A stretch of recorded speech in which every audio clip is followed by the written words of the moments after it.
வணக்கம்.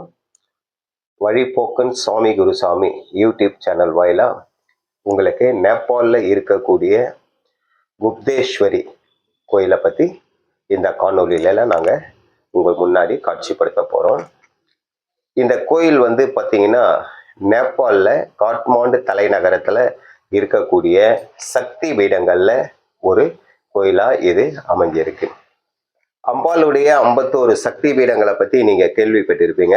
அந்த 51 சக்தி பீடங்களில் 3 சக்தி பீடங்கள் நேபாள தேசத்தில் இருக்கு. இந்த நேபாளில் பார்த்தீங்கன்னாக்கா இந்த கோயிலில் அம்மனுடைய தொப்புள் பகுதி விழுந்ததா சொல்கிறாங்க. அந்த கோயிலுடைய வாசலை தான் நீங்கள் பார்க்குறீங்க. இப்போ நாம் கோயிலுக்குள்ளே போயிருக்கோம். அம்மனுக்கு பார்த்தீங்கன்னா குப்தேஸ்வரி அப்படின்னு சொல்லிட்டு பேர். பாருங்க, பழமை மாறாம ஆதி காலத்துல கட்டப்பட்ட கட்டடக்கலை ரொம்ப அழகா இருக்கு. உள்ள போகும்போதே ஒரு தெய்வீகமான ஒரு அம்சம் நமக்கு அங்க ஏற்படுது. பாருங்க, அங்க இருக்கிற மக்கள்லாம் ரொம்ப அன்பா இருக்காங்க, பக்தியா இருக்காங்க. யாருக்கும் கோயிலுக்கு இப்படிதான் போகணும் அப்படின்னு சொல்லவே தேவையில்ல. எல்லாரையும் அழகா வரிசையா போறாங்க, சாமி தரிசனம் பண்றாங்க. யாரும் குறுக்குல வர்றது அந்த மாதிரி எல்லாம் பண்றது இல்லை. அம்பாள் பார்த்தீங்க அப்படின்னா நாம ஒரு சின்ன குன்று இருக்கு.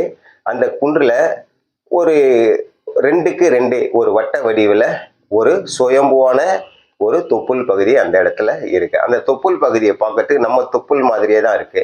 இப்போ உதாரணம் சொன்னோம் அப்படின்னா, நம்ம களிப்பாக்கு இருக்கு இல்லைங்களா, அந்த களிப்பாக்க நம்ம உள்பக்கம் பார்த்தோம்னா எப்படி இருக்குமோ அந்த மாதிரி இருக்கு.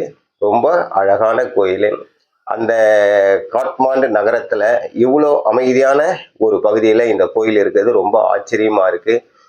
நம்ம கோயிலுக்குள்ள போகும்போது நம்ம அறியாமையே அம்பாள் மேல நம்மளுக்கு ஒரு பக்தி பிறக்குது, ஒரு பரவசம் நமக்கு பிறக்குது. அங்க இருக்கக்கூடிய அந்த மூலஸ்தானத்துல இருக்கக்கூடிய அந்த சுயம்பு தொப்புள் பகுதியிலிருந்து ஒரு நீர் சுரக்குது. அந்த நீரை தான் நமக்கு தீர்த்தமா மேல தெளிக்கிறாங்க. அங்க அழகான பழங்கால மணிகள்லாம் கட்டப்பட்டிருக்கு. அதே போல பார்த்தீங்கன்னா அந்த கட்டடக்கலையும் பழமையா இருக்கு. ரொம்ப விசேஷமா இருக்கு. நீங்க நேபாள் கண்டிப்பா போங்க. நேபாளில் பார்க்க வேண்டிய ஸ்தலங்கள்லாம் நிறைய இருக்கு. முக்தீஸ்வரர் இருக்காரு. அதே போல பார்த்தீங்கன்னா பசுபதிநாதர் இருக்காரு. அதே மாதிரி பார்த்தீங்கன்னாக்கா நிறைய கோயில் இருக்கு. அதை பத்தி அடுத்தடுத்த வீடியோல நான் உங்களுக்கு சொல்றேன். இப்போதான் பார்த்தீங்கன்னா நம்ம மூலஸ்தான பகுதிக்கு இருக்கக்கூடிய நுழைவு வாயிலுக்கு போகிறோம். அந்த பகுதியை தான் நீங்க பார்க்குறீங்க. கோயிலுக்குள்ளெல்லாம் போயிட்டு நம்ம வீடியோ எடுக்க முடியாது. அங்கே இருக்கக்கூடிய செக்யூரிட்டி கிட்ட நாங்கள் சொன்னோம், தமிழ்நாட்டிலேருந்து வந்திருக்கோம், நாங்கள் வெளி பகுதியை மட்டும் எடுத்துக்கிறோம் அப்படின்னு சொன்னோம். அனுமதி கொடுத்தாங்க. வெளி பகுதியை மட்டும் உங்களுக்கு நாங்கள் உள் பிரகாரத்தையும் நாங்கள் உங்களுக்கு காட்டினிருக்கோம். கண்டிப்பாக நேபாள் போங்க. ரொம்ப முக்கியமான ஸ்தலங்கள்லாம் இருக்குது. கண்டிப்பாக தரிசனம் பண்ணுங்கள். நன்றி, வணக்கம்.